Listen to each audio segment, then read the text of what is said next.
Tips for my 18-year-old self. Number one, wait! Huwag kang magmadali, madaming lalaki sa mundo.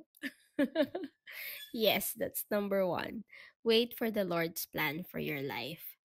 Kasi it's better to walk with the Lord first than seek the hearts of men.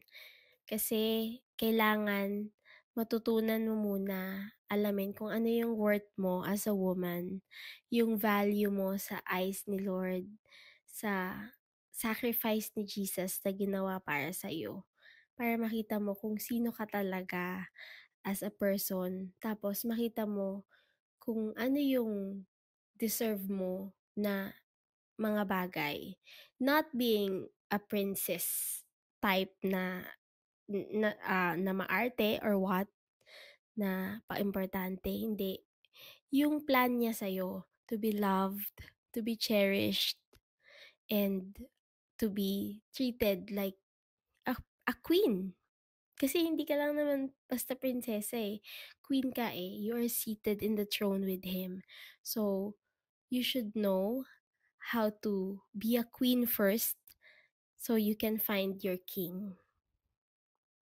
So, number two, hindi porket Christian, sigurado na.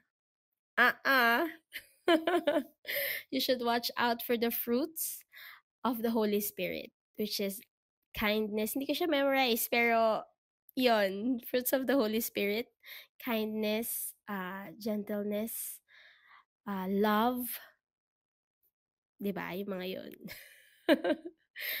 I'll comment down below for the complete list. Patience, self-control. Yan. So, dapat makita mo yung fruits of the Holy Spirit dun sa tao na hahanapin mo to be your partner in life. Ganun. And dapat may consistency. Hindi lang sa words, kundi pati sa actions niya. And then number 3, red flag is a red flag. Huwag kang bulag-bulagan, te. Hindi porket gwapo, go ka na. Red flag is a red flag. Kailangan yung words niya nagma-match sa actions niya. Kasi dun mo makikita yung consistency ng character ng tao.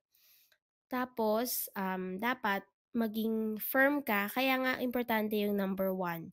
Kasi pag nakita mo na inconsistent siya, you can easily let go. Kasi alam mo na yung value mo, alam mo yung worth mo. Pero kung hindi mo alam yung value mo and yung worth mo, you will still hold on to that person. So, ayun. I hope may natutunan. By the way, I'm April. I'm a single mom of 3, married but separated. But still fabulous. I think kahit hindi ko alam yun nung mga time na 18 ako, ngayon I realized it and I wanted to share it to the public.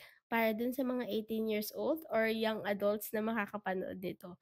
It's not easy to be a single mom and I wished I had that in my mind before. Pero alam ko may plan si Lord kung bakit binigyan ako ng 3 beautiful children. So ayun, I hope that helped. See you more with the vlogs. Bye!